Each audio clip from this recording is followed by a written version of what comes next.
The spotlight pressed down like a furnace, its white heat baking the stage of Nashville's Grand Theater. Outside, the August air clung to the city like syrup, but inside, the audience buzzed with the sweet electricity of expectation. Sequins shimmered in the crowd. Phones hovered in midair, ready to capture the next viral moment. The velvet curtains framed the stage like a cage, trapping one small figure in its glow. 8-year-old Lily Cooper stood barefoot at center stage. Her toes curled against the polished wood as though trying to root her to the ground. The dress she wore hung awkwardly on her frame, 2 sizes too large, borrowed from the church charity bin. One strap kept slipping down her shoulder, but she didn't move to fix it. Her small hands were too busy clutching the trumpet pressed against her chest, a battered relic of brass, its tarnished skin dulled to brown, its valves held together with strips of duct tape. It looked less like an instrument and more like a survivor of some long-forgotten war. The audience tittered, leaning forward in their seats. They hadn't come here to see a little girl with a junkyard horn. They came for drama, for spectacle, and sitting in the judge's chair like a monarch presiding over peasants was Marcus Sterling, the man who promised to give them exactly that. At 27, Marcus was country music's golden boy, his smile plastered on billboards from Broadway to Beverly Hills. Platinum records lined his home studio. 3 Grammy Awards sparkled in his living room like trophies from conquered lands. Tonight he lounged in the judge's seat in a tailored suit worth more than Lily's mother made in a year, his posture loose, practiced, assured. His own trumpet rested across his lap, a gleaming work of art with curves polished so perfectly it seemed made of liquid gold. The lights caressed it, reflected it, made it almost divine. Well, Marcus drawled into his microphone, his voice honeyed with amusement. What do we have here, honey? Did you pull that thing out of a dumpster? The crowd roared with laughter. The joke landed like a stone on Lily's chest. Her fingers tightened around her trumpet, but she didn't flinch. She lifted her chin, her voice small but clear. Yes, sir. I found it behind Miller's music shop last year. More laughter rippled through the theater. The sound was sharp, merciless. Marcus leaned forward, his perfect smile widening, enjoying the cruelty like fine wine. And you think you can play that rusty piece of junk in a real talent show? Sweetheart, this is Nashville, not some backyard barbecue. In the wings, Sarah Cooper clutched the curtain so tightly her knuckles turned bone white. Her waitress uniform still smelled of coffee and fried onions from her double shift, but her heart beat harder than the dinner rush ever had. She wanted to run onto the stage, scoop her daughter into her arms and shield her from the smirks and jeers. But Lily didn't run. She looked at Marcus, her dark eyes flickering with something that made him pause. It wasn't fear, it was fire. My daddy played trumpet, she said, her voice stronger now. He told me music isn't about how shiny your instrument is. It's about what's in your heart. Marcus's smile twitched, faltering for the briefest heartbeat. Then he threw his head back and laughed, a booming sound that filled the hall. Your daddy, huh? Where is he tonight? Why isn't he here teaching you properly? Instead of letting you embarrass yourself with that garbage. The laughter in the theater cut off like a wire snapped. Even the other judges shifted uncomfortably in their seats. Lily lowered her gaze for a moment, fingers brushing the worn spots where her father's hands had once gripped the horn. Then she lifted her head again. He died 2 years ago, she said simply, but he taught me everything before he left. I practice 6 hours every single day with this trumpet, because it's all I have of his dream. The air grew heavy. Even Marcus couldn't quite keep the smug curve of his mouth steady. But arrogance was armor, and he wore it well. He stood up, his leather shoes clicking against the stage as he strolled toward her, every step measured and theatrical. The audience held their breath, transfixed. Tell you what, little girl, Marcus said, his voice cutting through the silence like a blade. Let's make this interesting. A real challenge. You and me. A trumpet duel right here, right now. If you can beat me, I'll pay for 5 years at the best music school in Nashville. Full scholarship. Everything you need. Gasp swept through the crowd. Sarah's hand flew to her mouth. But when you lose, Marcus continued, his perfect smile snapping back into place, you admit that dreams don't pay bills. And you stop wasting your time with that piece of junk. Every eye in the theater turned back to Lily, the barefoot girl in the oversized dress, gripping a broken trumpet like it was made of gold. Cameras zoomed in, capturing every tremble of her small hands. Lily pressed the trumpet to her chest and closed her eyes for a moment. She saw her father's face smiling at her from their tiny living room, the sound of his horn still echoing in her memory. When she opened her eyes, there was no fear left in them. "Deal," she whispered, and the theater erupted in a storm of whispers, cheers, and disbelief. The duel was set. The theater lights shifted, narrowing into a hot golden beam that wrapped Marcus Sterling in brilliance. He rose slowly like a king ascending his throne, his smile practiced for cameras and magazines, his every gesture sharpened by years of show business. The crowd was already alive with anticipation, knowing they were about to witness not just a performance but a statement. Marcus tilted his head, savoring the silence before the storm. His trumpet, a Monet Prana custom worth $40,000, gleamed like treasure in his hands. It caught the light and scattered it across the velvet curtains, across the crystal chandeliers above, across the faces of the audience who sat wide-eyed, waiting to be dazzled. Even the microphone picked up the faint click of its valves as his fingers tested their weight. He took his time. Showmanship was half the music, and Marcus had mastered both. "Ladies and gentlemen," he declared, voice booming across the theater, "let me show you what real music sounds like when you have the right training, the right instrument, and the right dedication." The word "right" hung in the air like a poisoned arrow, aimed squarely at the little girl clutching her dented trumpet at the edge of the stage. Lily's grip tightened, but she didn't flinch. Her eyes stayed locked on him, even as the crowd's laughter and whispers swirled around her like storm winds. Then Marcus lifted the trumpet to his lips. The first note was not just sound. It was a command. It ripped through the theater like lightning, high and pure, echoing off the marble pillars, making the chandeliers hum with sympathetic resonance. Gasps followed in its wake, and the audience leaned forward, already caught in his spell. He launched into Haydn's Trumpet Concerto in E-flat major, a piece chosen not just for its technical difficulty, but for its reputation as a gatekeeper of true virtuosity. His fingers blurred across the valves, a storm of precision. Triple-tonguing passages erupted like machine gun fire, so fast they seemed impossible for human lungs.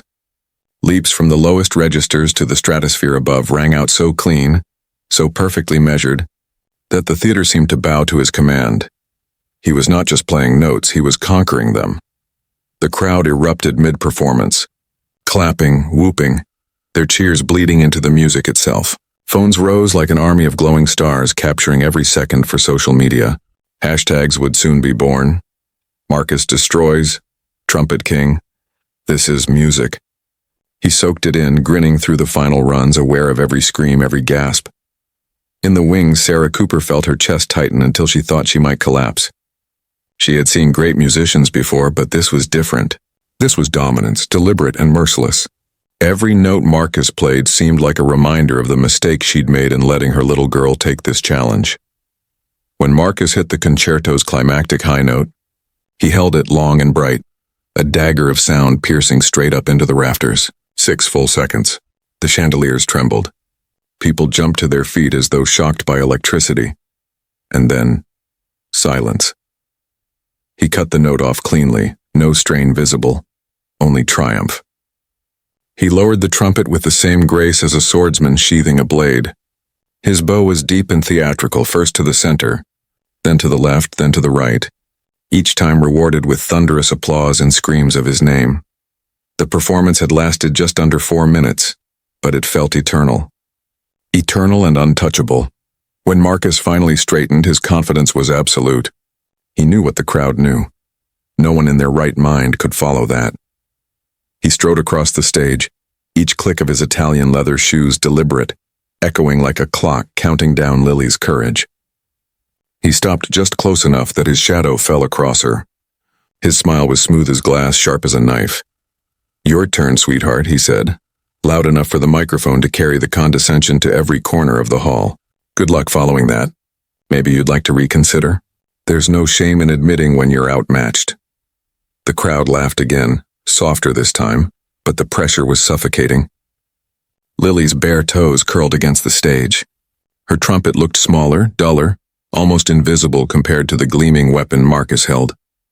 For the first time, her hands trembled. In the wings, Sarah pressed her fist against her mouth, whispering a prayer that even she didn't fully believe. The camera zoomed in. Every lens, every eye, every breath in that vast theater was fixed on the tiny girl who had to face the impossible, and still she didn't move. Lily lifted her battered trumpet slowly, her small fingers brushing the worn places where her father's hands had once held it. The duct tape glinted faintly under the lights. She inhaled, shaky but steadying. Her eyes met Marcus's. For the first time, his smile wavered, just barely. Because in her eyes, he didn't see fear. He saw fire. The theater had never been this quiet.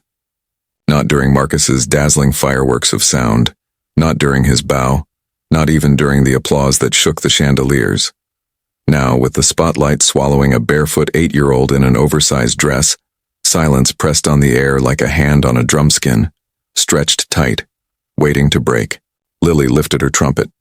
The battered horn looked almost embarrassed beside Marcus's golden instrument, its dented metal swallowing light instead of reflecting it. The tape around the valves shimmered faintly, a desperate patchwork against years of wear. Her fingers trembled once, then stilled. She thought of her father. The cramped living room where he'd taught her to play, the sound of his laugh, the way his calloused hands would guide hers, steadying her grip, reminding her to breathe. He used to say, "The trumpet isn't about making sound louder than anyone else, it's about telling the truth one note at a time." Lily closed her eyes, and she blew. The first note cracked. A sharp intake of breath hissed through the crowd. Marcus smirked in the judge's chair, already leaning back, his victory practically sealed. But Lily did not stop. She inhaled again, deeper this time, her chest rising, and let out a sound so soft it barely touched the microphone. It wasn't powerful. It wasn't perfect. It was a whisper. A child's voice in brass, fragile, trembling, alive. The crowd leaned forward. The hush grew denser. Something was happening. She began to play the song her father had taught her on his last good day. A lullaby stitched from sorrow and hope, a melody older than Lily herself but etched into her bones. The notes flowed unevenly at first, then steadier, like a river finding its course after a storm. Her eyes stayed closed, lashes wet with the beginnings of tears. Each note carried a piece of her heart. Her father's absence, her mother's, sacrifices, the weight of every long practice in their tiny apartment, the hunger gnawing between shifts at the diner. She poured all of it into the horn until the music wasn't just music, it was confession, it was memory. The audience forgot to breathe. Grown men gripped the arms of their seats. A woman in the second row dabbed her eyes. Somewhere, a phone that had been recording slipped from its owner's hands and hit the carpet unnoticed. The chandeliers above, which had sparkled at Marcus's precision, now seemed to tremble in sympathy with Lily's raw sound. Each note seemed to find space between heartbeats, between breaths, threading itself into the quiet parts of every listener's soul. Even the judges, professionals hardened by years of performances, were still. Dorothy Chen, the silver-haired professor, leaned forward, eyes wide, lips parted. Lily shifted into a higher register, her little lungs straining, her fingers sure, despite the tape holding the valves together. The horn crackled and wheezed, but instead of ruining the moment, the imperfections made the sound human. Real. Vulnerable. It wasn't flawless.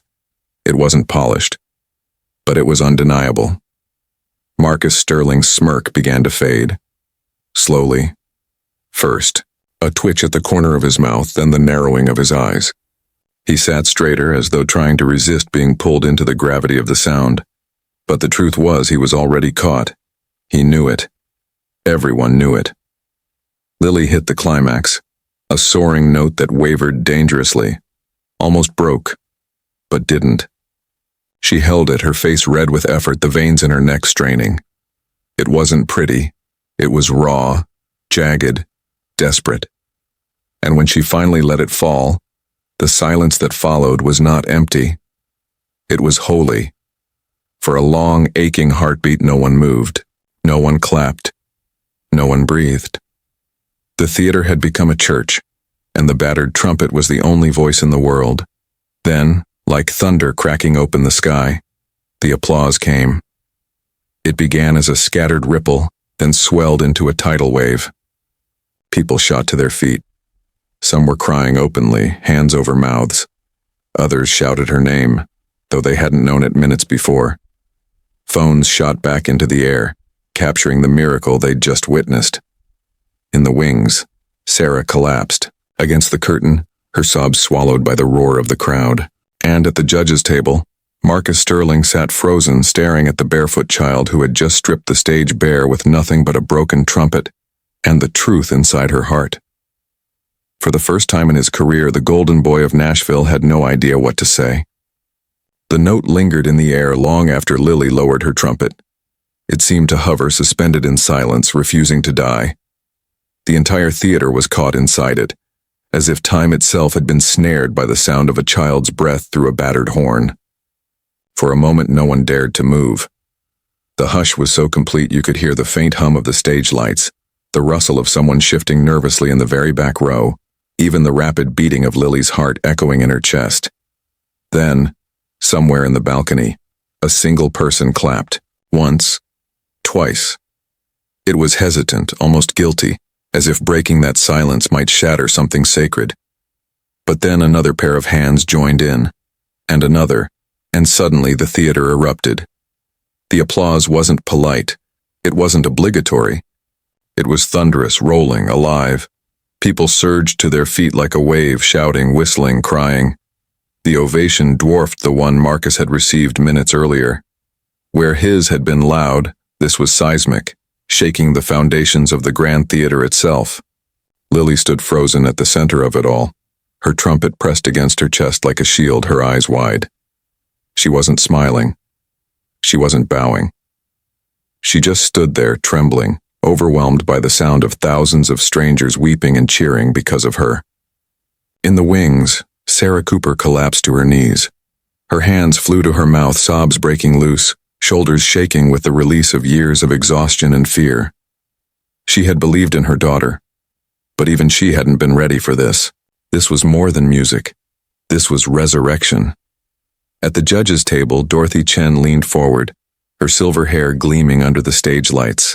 Her eyes burned, fierce and wet all at once. She had spent 72 years surrounded by music, dissecting it, teaching it, performing it. And yet, she could not remember the last time she had heard something so naked, so unpolished and yet so perfect. Beside her, the younger judges exchanged uneasy glances. They scribbled notes they didn't need, shifting in their seats as though trying to rationalize what had just happened. Technical precision? None. Stage polish? Zero. But emotional power? Off the charts. And they knew the audience felt it too. Only Marcus Sterling did not move. He sat perfectly still, his legs crossed, his golden trumpet resting on his lap. His face, usually so quick to smile, so ready to dazzle, was unreadable. But behind his eyes something cracked. He had performed flawlessly, and yet the crowd's love for him now seemed shallow compared to this tidal wave of devotion aimed at a child. His jaw clenched. For the first time in his career, applause felt like a weapon, aimed not at him but against him. The cameras, still zoomed in on Lily's trembling form, captured everything. The little girl who had been mocked minutes ago was now drowning in praise. Clips would soon hit the internet. Barefoot girl silences theater. Rusty trumpet beats millionaire star. Dreams versus arrogance. They would go viral before the night was over, and Marcus knew it. He leaned back slowly, his hand tightening on the arm of his chair, his knuckles whitening. His perfect smile was gone. Instead, his face wore something else, something he hadn't felt in years. Not fear, not envy, something worse, recognition. Because in Lily's fire, he saw his own reflection, the boy he used to be before the fame, before the money, before the polish. A boy who once played on a battered second-hand trumpet, pouring his soul into every note, dreaming of being heard. The ovation grew louder still, shaking him from the memory. He straightened, masking his turmoil with a mask of calm, but Dorothy Chen caught it. Her eyes flicked to him sharply, her lips pressing into a knowing line. When the applause finally ebbed, Dorothy stood. Her voice, when it came, was clear and commanding, cutting through the lingering roar like a bell. Ladies and gentlemen, what you just witnessed is the very definition of music. Not the shine of brass, not the perfection of notes, but the truth of a soul laid bare. That is what art is. The crowd exploded again, cheers shaking the rafters. Lily's small face crumpled into tears as the reality of Dorothy's words washed over her. Marcus sat rigid. His world, the one where money, skill, and perfection, guaranteed victory, had just been torn apart by a barefoot girl with nothing but a dream and a broken trumpet. And for the first time in his gilded life, Marcus Sterling didn't know if he had already lost. The ovation still thundered through the grand theater, echoing like a storm against the domed ceiling. It seemed endless, waves of clapping and shouts breaking over Lily like surf on the shore. She clutched her trumpet, blinking back tears, the spotlight turning the wet tracks on her cheeks into silver streaks. But at the judges' table, Marcus Sterling sat motionless. His ears rang, not from the applause but from the absence of something. He had played flawlessly without a single misstep, every note a diamond cut to precision, and yet not once had he seen the audience rise to their feet in tears. They had admired him, they had cheered him, but they hadn't wept for him, they wept for her. A barefoot child with a broken instrument had given them something his $40,000 trumpet never could. Marcus's jaw tightened. He shifted in his chair, his perfectly polished shoe tapping once, twice against the stage floor, a nervous tick disguised as impatience. He leaned forward, elbows on the table, eyes locked on Lily as though he could will her small figure into shrinking again, back into insignificance. But she didn't shrink. She glowed. The crowd still roared her name, and Marcus realized with a jolt that even the chanting had shifted. They weren't shouting "Sterling, Sterling" anymore. The rhythm had changed. It was softer, higher, filled with affection. Lily, Lily. His stomach twisted. Images flashed unbidden in his mind. A boy of 12, sitting cross-legged in a dusty room, holding a second-hand trumpet that had been pawned 3 times before it reached him. That boy had played with rawness, with hunger, with pain. That boy had dreamed not of fame, but of being heard, just once by someone who truly listened. And then Marcus had grown. He had traded hunger for polish, pain for applause, truth for technique. Somewhere along the way, the boy who needed music had been replaced by the man who used music. And now, that boy, his ghost, stood before him in the form of Lily Cooper. A bead of sweat trickled down his temple. He told himself it was nothing. He told himself he was still the star, still the one with talent, still the one with Grammys and platinum plaques and magazine covers. He told himself the girl's magic was a fluke, an accident of pity and sentimentality, but he couldn't silence the echo in his chest. What if she is what I used to be? What if she has what I lost? The judges shuffled their papers nervously, whispering to each other. Dorothy Chen remained still, her eyes fixed on Marcus as if she could see straight through the armor of his smile. The other 2 judges fumbled for words, trying to rationalize what they'd witnessed. Technically flawless, one muttered, glancing at Marcus's name on the card. But raw emotional depth can't be ignored, the other replied, their pen hesitating between 2 boxes. Marcus's fingers dug into the edge of the table. Technically flawless. That should be enough. That should always be enough. But the murmurs of the crowd were already against him. The chant of Lily's name grew louder, drowning his justifications. Clips of her trembling figure, her raw final note, were already bouncing across the internet. Phones lit up in the darkness like a constellation. By tomorrow, headlines would be written, stories spun, the narrative clear. Millionaire outshone by little girl with broken trumpet, and Marcus Sterling knew one thing with bone-deep certainty. If he walked away from this duel tonight without regaining control, his career would never be the same. He leaned toward Dorothy Chen, his voice low but picked up by the microphone anyway. It was sloppy, full of cracks. Emotion is fine, but this is a talent competition. There are standards. The words fell flat. The audience heard them, and boos broke out in the balcony. The crowd wasn't with him anymore. The tide had shifted, and no amount of polish could wash it back. Dorothy Chen didn't blink. She leaned closer, her voice firm and icy. Perfection without heart is noise, Mr. Sterling. What that girl gave us tonight was truth. And truth always wins. The audience roared again, this time not for Lily's trumpet, but for Dorothy's words. Marcus swallowed hard, his throat suddenly dry. For the first time in years he felt the stage, not as a throne beneath him, but as a trapdoor ready to drop him into darkness. And as the chants of "Lili Lili" rattled his bones, Marcus realized something that chilled him deeper than any loss could. He wasn't just being beaten, he was being replaced. The chants still rattled the rafters of the Grand Theater. "Lili, Lili!" The name echoed like an anthem, filling every corner of the hall, wrapping around Marcus Sterling like chains. He sat frozen, his golden trumpet gleaming useless in his lap. His teeth ground together, his heart a hammer in his chest. For the first time in his career, applause wasn't his. And worse, he realized it might never be again. Dorothy Chen's words still sliced through his mind. Perfection without heart is noise. Truth always wins, but Marcus wasn't ready to surrender. Not yet. Not to an 8-year-old barefoot girl with duct tape on her trumpet. Not in front of a national audience with millions watching online. The thought flashed. Dark, shameful, but real. What if he refused? What if he used his power, his clout, his celebrity to bury her? Judges could be swayed. Contracts could be written. Stories could be spun. He could laugh it off, mock her again, convince the world that what they had witnessed was a trick of sentimentality. The temptation clawed at him. He could sabotage her dream and walk away intact. But then he looked at Lily. She wasn't basking in the applause.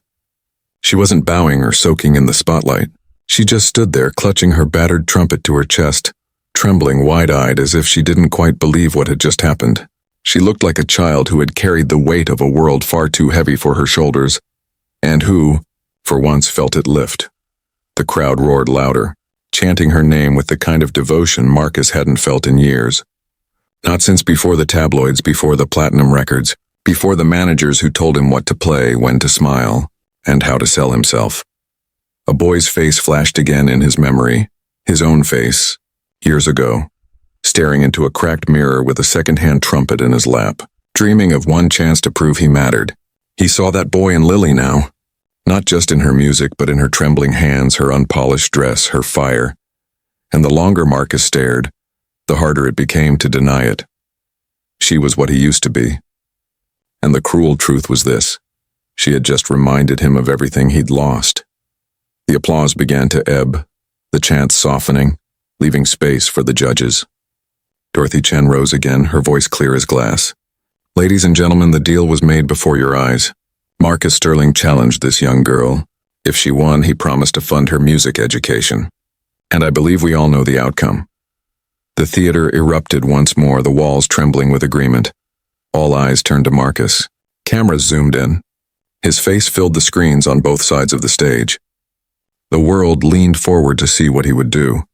He could feel the weight of it pressing down on him. His pride screamed at him to deny it, to sneer, to call it charity, to twist the story into something that would protect his crown. But another voice whispered louder, the voice of the boy he used to be. Marcus stood. The crowd quieted instantly, the silence sharp and expectant. He picked up his golden trumpet and held it aloft, the light bouncing off its flawless brass. Then slowly, he lowered it to the stage floor. And with a sound that echoed in the hush, he let it go. The golden horn rolled on its bell, wobbling before it stilled at Lily's bare feet. Gasps shot through the audience. Even the other judges leaned forward in disbelief. Marcus looked at Lily, his eyes no longer mocking. "You won," he said simply, his voice stripped of theatrics. "And I'll keep my word. 5 years, full scholarship, the best teachers, the best school. It's yours." The crowd exploded, but Marcus wasn't finished. He lifted a hand, silencing them again. His throat tightened, but the words came raw, unfamiliar. And more than that, he swallowed hard. "I've been reminded tonight what music is supposed to be. It's not money. It's not polish. It's not trophies." He paused, his voice catching just enough to betray the cracks in his armor. "It's truth. And this girl reminded me of it." The audience gasped again, then cheered louder than before, stamping feet, clapping hands. shouting Lily's name until the theater itself seemed to shake. Marcus's confession spread like fire across the internet. Clips already being uploaded. Marcus Sterling admits defeat. Celebrity humbled by 8-year-old prodigy. Golden boy bows to barefoot girl. But Marcus wasn't finished. He turned back to the judges, then to the crowd, his voice steady now as though the weight had been lifted.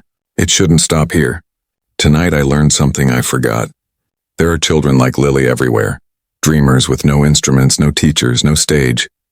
I can't undo what I lost, but I can make sure they don't lose their chance. The audience leaned forward, hanging on every word. I'll start a foundation, Marcus declared. We'll give instruments to any child who wants to play. Lessons, opportunities, a stage. He looked at Lily again, his expression soft. And you, Lily Cooper, will be its first star. The theater erupted like never before. Sarah, sobbing in the wings, fell to her knees again, whispering thanks to a husband she wished were there to see it.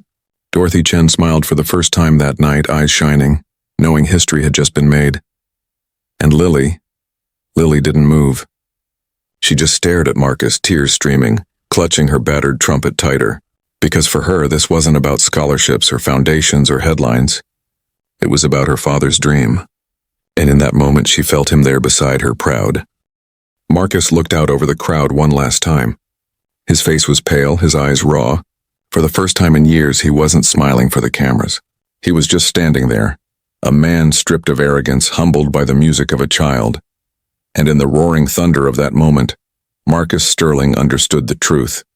He hadn't lost. He had finally been found. The Grand Theater had never felt so alive. The chandeliers swayed faintly with the force of the applause, the walls trembling as if they too were caught in the rhythm of thousands of pounding hearts. Camera flashes flared like lightning. Clips of Lily's trembling final note and Marcus's shocking surrender were already flooding the internet, racing across the world faster than either of them could imagine. But in the storm of celebration, Lily stood frozen at center stage, her battered trumpet clutched to her chest, eyes wide with disbelief. She looked down at the gleaming golden trumpet Marcus had laid at her bare feet, and for a moment she thought the world was playing a trick on her. Her father's voice whispered in her mind, "It's not the shine of the horn that makes the music, Lily. It's the soul of the player." She squeezed the dented valves of her father's trumpet, her small fingers trembling. Tears slid hot down her cheeks. Then slowly she bent down and picked up Marcus's trumpet. The weight surprised her. It was heavier than hers, colder, perfect in every way her own was not.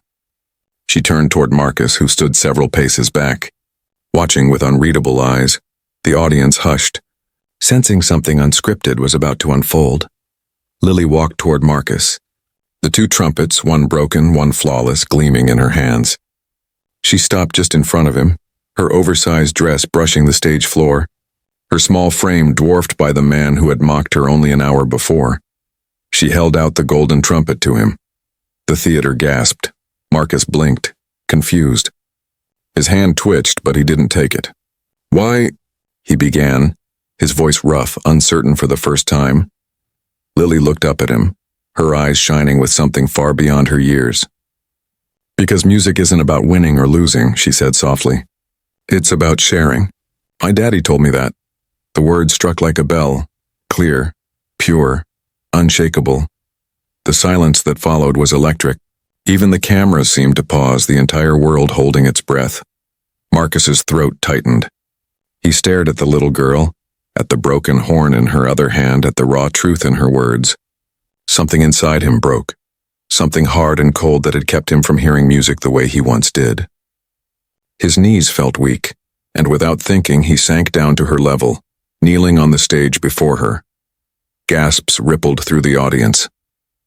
The great Marcus Sterling, the untouchable star, was bowing to a child, but it wasn't submission. It was reverence. He reached out not for the golden trumpet, but for the battered one still in her grip. "May I?" he asked. Lily hesitated, then nodded, placing her father's trumpet in his hands. The duct tape scratched against his fingers, the dents caught in the spotlight. But when Marcus lifted it to his lips, he felt something he hadn't in years, weightless, raw possibility. The audience leaned forward. Lily stared, her heart pounding. Marcus closed his eyes and played. The first note cracked. The second wavered. But the third, oh, the third, poured out with a warmth that silenced every doubt. It wasn't flawless. It wasn't polished. It was human. It was real. The sound carried something no critic could measure. The echo of a boy who once dreamed. The memory of a father who once taught. The fire of a little girl who reminded him why music mattered at all. Lily raised her trumpet and joined him. Their notes tangled in the air, imperfect and perfect all at once. His seasoned skill and her raw fire wove together into something that made the chandeliers tremble again, not from technique, but from truth. People rose to their feet, tears streaming, hands pressed over hearts. Sarah Cooper collapsed into sobs in the wings, whispering her late husband's name through her tears. The judges stopped writing, their pens forgotten, their eyes shining. The duet soared higher, Marcus bending to match Lily's rawness, Lily rising to meet his strength. It was no longer a duel. It was communion, a conversation across generations, across loss and arrogance and innocence, a healing. When the final note faded, the theater was silent for a single breathtaking moment. And then the world exploded. The ovation wasn't just applause, it was worship, a tidal wave of sound and love that threatened to lift the roof right off the theater. People screamed, cried, clapped until their palms burned. Phones shook in trembling hands. Live streams capturing history. Lily and Marcus lowered their trumpets, staring at one another through tears. Marcus's chest heaved, his face streaked with sweat and something far rarer, humility. He leaned close, his voice for her alone. Your father would be proud. Lily's lips trembled. He was here tonight. I know he was, Marcus nodded, unable to speak. For the first time in years, he felt lighter. Not a star. Not an idol. Just a musician. And in that moment, before the cameras, before the world, Marcus Sterling and Lily Cooper stood side by side, not as rivals, not as victor and defeated, but as two souls who had reminded the world of a truth too easily forgotten. Music at its core wasn't about power, or wealth, or perfection. It was about heart. And that night in the Grand Theater of Nashville, the world had heard it beating louder than ever.